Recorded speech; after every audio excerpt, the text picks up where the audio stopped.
Hello दोस्तों, स्वागत है आपका हमारे YouTube चैनल में। तो देखिए, भारतीय संविधान में एक नए टॉपिक की चर्चा चल रही थी और वो था लोक सेवा आयोग। और लोक सेवा आयोग में हमने जो है चर्चाएं की थी कि कुछ जो है आयोग गठित हुए थे और उन्हीं आयोग की सिफारिश पर जो है आपका जो है इलाहाबाद में जो है लोक सेवा आयोग का गठन हुआ था 1926 में। और फिर इसके बाद जो है स्वतंत्रता के बाद जो है दिल्ली में आपका संघ लोक सेवा आयोग का गठन हुआ था। तो हमने चर्चा भी की थी कि जो है ब्रिटिश काल में जो है हेलबरी कॉलेज और जो बोर्ड ऑफ डायरेक्टर्स होते थे उनकी एक समिति होती थी और उस समिति द्वारा जो है लोक सेवकों का चुनाव किया जाता था या उनकी नियुक्ति की जाती थी। फिर इसके बाद 1854 में हमने आपको बताया था लॉर्ड मैकाले की अध्यक्षता में एक आयोग गठित हुआ था और उसके द्वारा उन्होंने सुझाव दिया कि प्रतियोगी परीक्षा कराई जाए और उसके आधार पर लोक सेवकों की नियुक्ति की जाए। ठीक है। और इसी कारण जो है फिर 1855 में लंदन में जो है परीक्षा करवाई गई और इसकी आयु रखी गई थी कितनी, 18 से 23 वर्ष। लेकिन फिर आयु को जो है फिर 1860 में 18 से 22 वर्ष कर दिया गया। फिर जो है 1865 में 18 से 21 वर्ष कर दिया गया।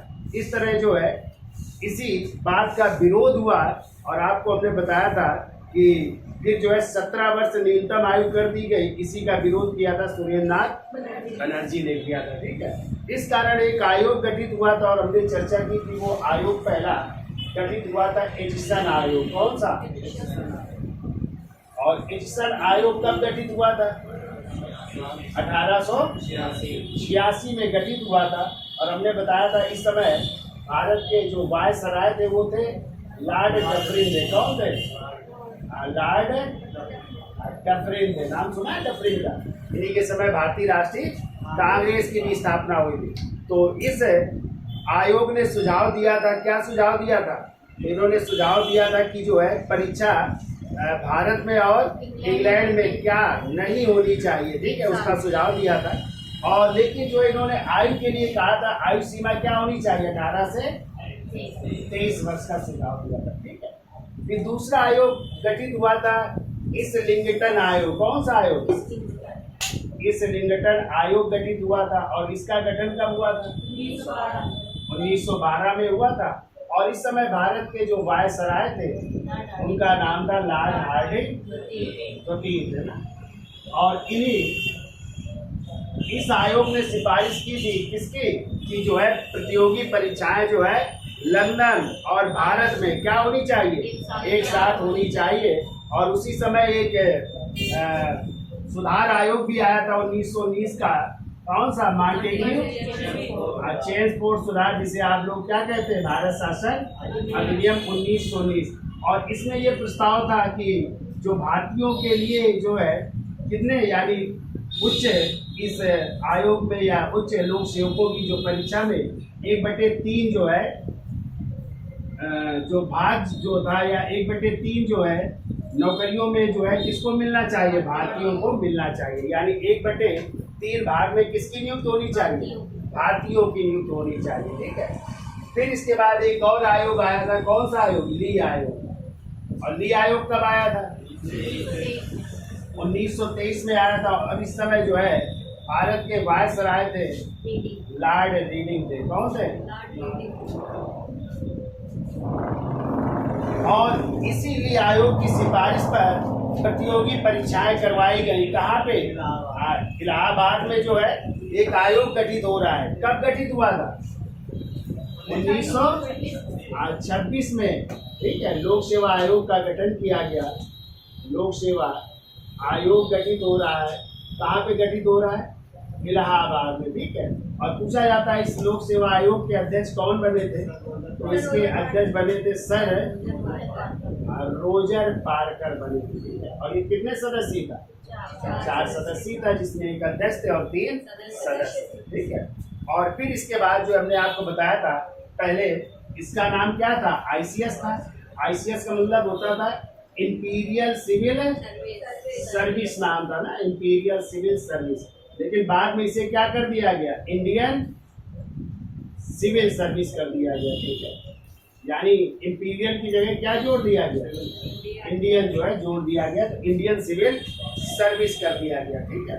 फिर इसके बाद जो है 1950 में, यानी जब आपका संविधान लागू हुआ, कब 26 जनवरी 1950 को जो है आपका जो लोक सेवा आयोग इलाहाबाद में था, ये कहाँ पे स्थापित कर दिया गया?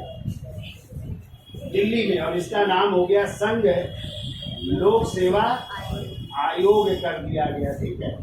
और यानी संघ लोक सेवा आयोग का मतलब यूपीएससी, यानी यूनियन पब्लिक सर्विस कमीशन। और कहाँ पे स्थापित किया गया? नई दिल्ली में स्थापित किया गया। फिर हमने आपको बताया था कि सरदार पटेल के सुझाव पर जो है इसको एक और नाम दिया गया, और वो नाम था IAS, यानी इंडियन एडमिनिस्ट्रेटिव सर्विस। इसीलिए आज भारतीय प्रशासनिक सेवा का जनक किसे माना जाता है?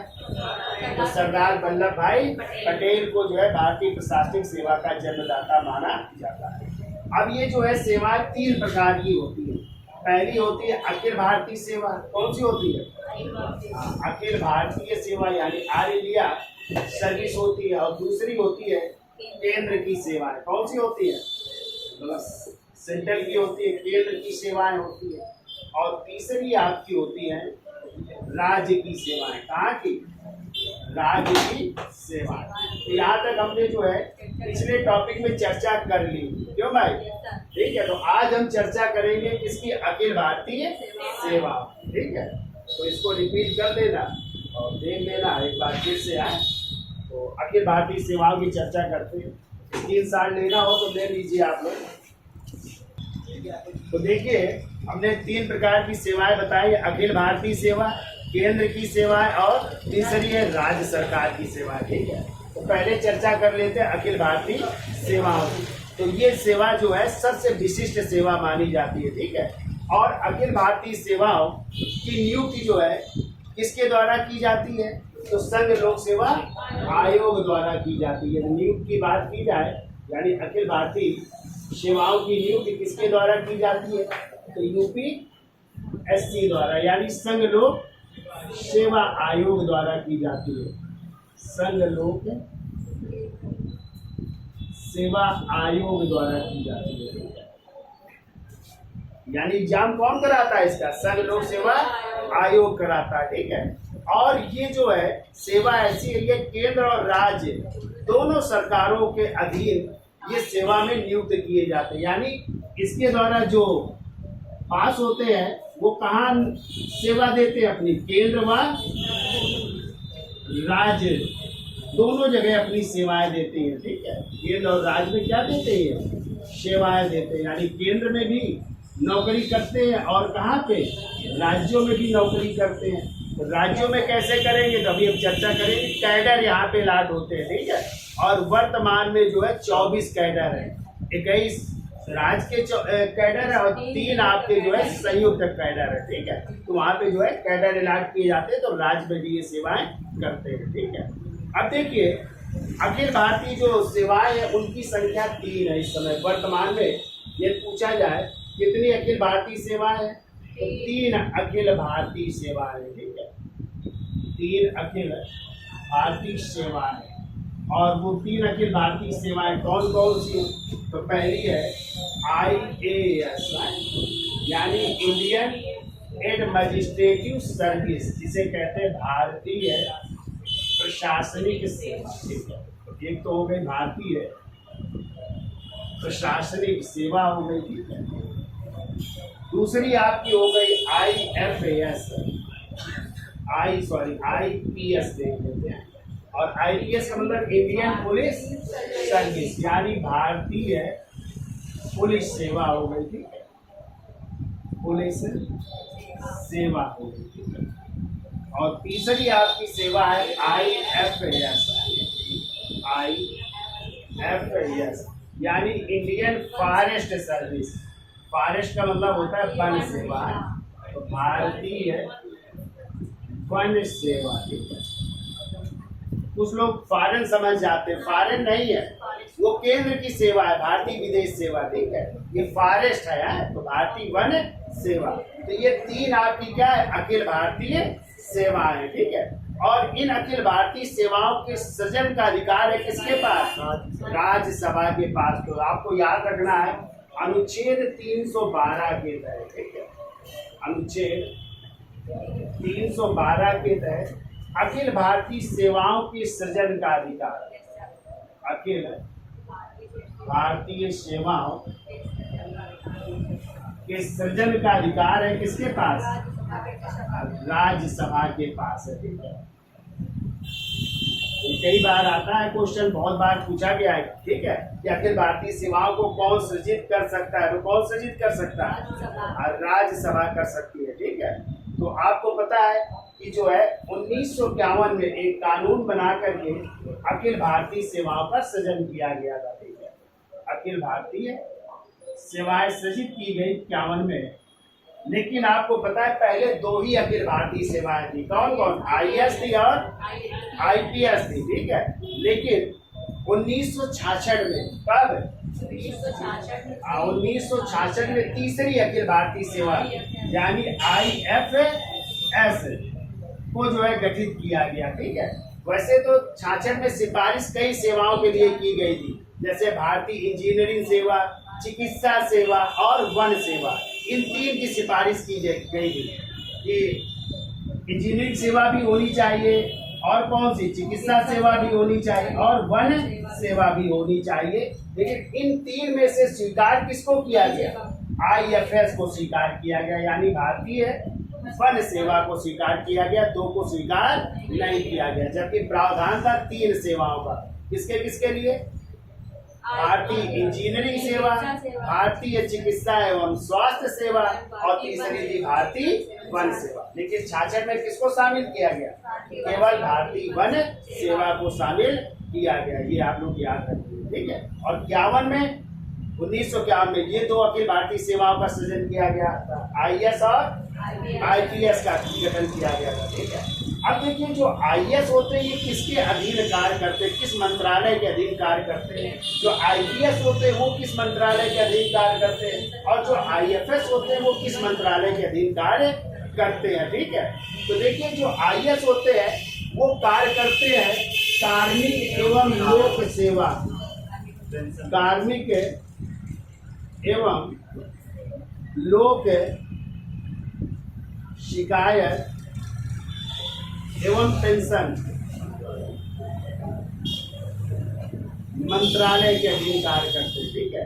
यानी आईएएस की जितनी भी ट्रांसफर होगा, पोस्टिंग होगी, प्रमोशन होगा, वो कौन करेगा? ये मंत्रालय करेगा, कार्मिक एवं लोक शिकायत मंत्रालय करेगा, ठीक है। जबकि जो भारतीय पुलिस सेवा है वो जिस मंत्रालय के अधीन कार्य करती है वो है गृह मंत्रालय, यानी आपका होम मिनिस्ट्री, ठीक है। यानी गृह मंत्रालय ही इनका क्या करेगा? नियुक्ति करेगा, इनका प्रमोशन करेगा, ट्रांसफर करेगा, ठीक है। तो किसके अधीन?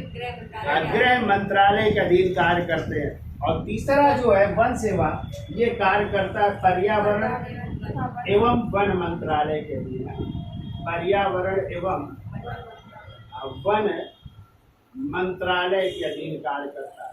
तो ये तीनों आपको याद रखने, अखिल भारतीय सेवा किसके अधीन कार्य करते हैं? तो भारतीय प्रशासनिक सेवा किसके अधीन? कार्मिक एवं लोक शिकायत एवं पेंशन मंत्रालय के अधीन। भारतीय पुलिस सेवा आ जाए तो गृह मंत्रालय के अधीन, और भारतीय वन सेवा आ जाए तो पर्यावरण एवं वन मंत्रालय के अधीन ये कार्य करते हैं, ठीक है। और जैसा कि अभी हमने बताया वर्तमान में कितने कैडर हैं? तो वर्तमान में जो है 24 कैडर है। कितने हैं? 24 कैडर, जिसमें 21 प्लस 3 संयुक्त कैडर है। कितने? 3 संयुक्त कैडर भी हैं। ये 24 कैडर है वर्तमान में, यही भी आपकी जो है ट्रांसफर और पोस्टिंग होगी। तो संयुक्त कैडर में एक तो हो जाएगा असम और मेघालय, ठीक है। क्या हो जाएगा? असम प्लस मेघालय। यदि ये कैडर अलॉट हुआ आपको, तो आपको कहाँ पे नौकरी करनी पड़ेगी?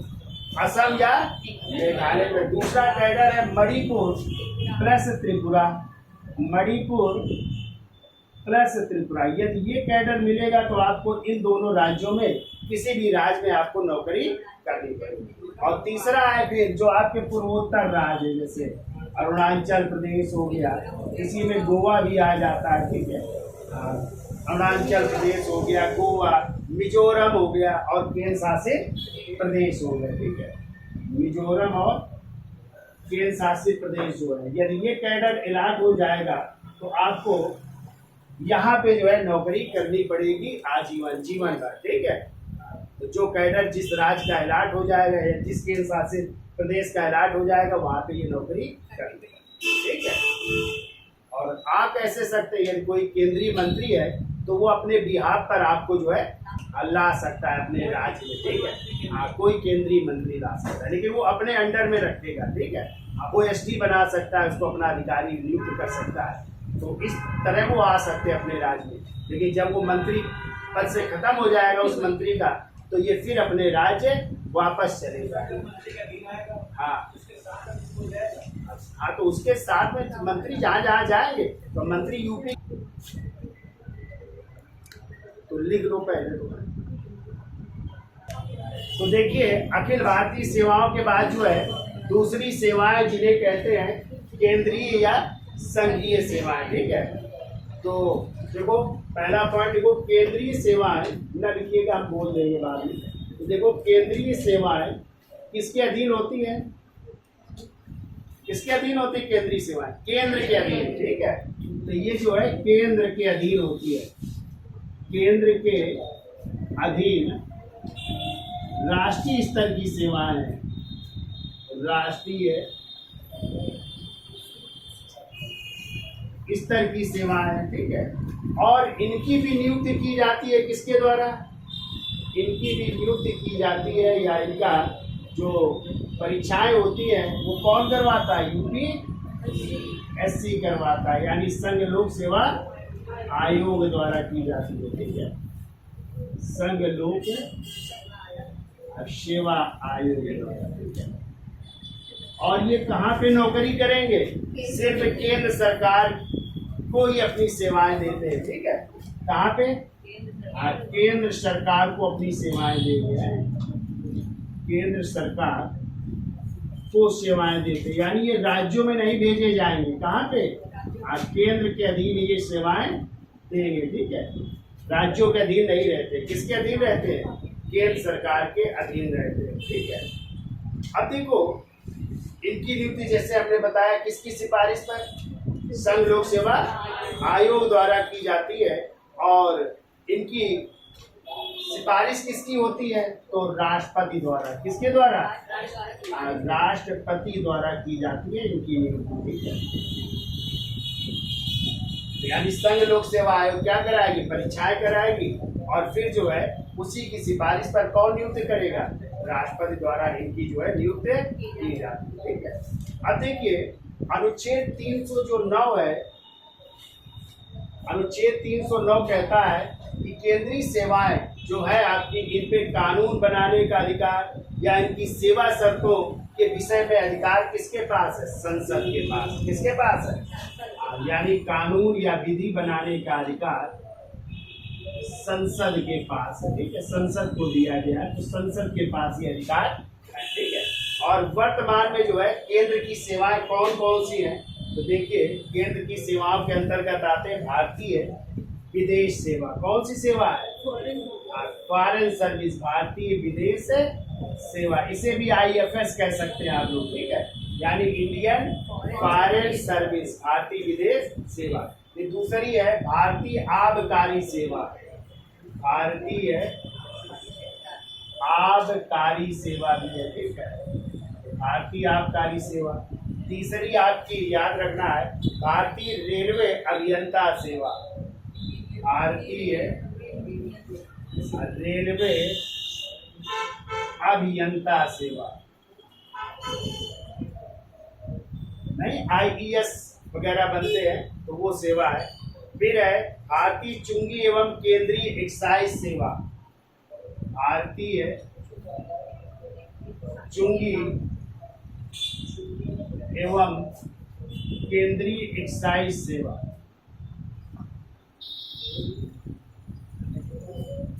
तो ये भी केंद्र की सेवा है, ठीक है। फिर है भारतीय डाक सेवा, तो बहुत सारी है इस तरह। भारतीय डाक सेवा, ठीक है, इंडियन पोस्टल सर्विस जिसे कहते हैं, ठीक है, ये भी अधीन है। केंद्रीय सूचना सेवा, केंद्रीय सूचना सेवा, ये भी केंद्र की सेवा है, ठीक है। भारतीय रेलवे एवं ट्रैफिक सेवा भी है, भारतीय रेलवे एवं ट्रैफिक सेवा, तो ये भी केंद्र की सेवाएं। तो इस तरह ये जो है आपकी सेवाएं कहाँ की है, केंद्र की सेवाएं। और तीसरे नंबर में आती है राज्य सरकार की सेवाएं। कहाँ की आती है?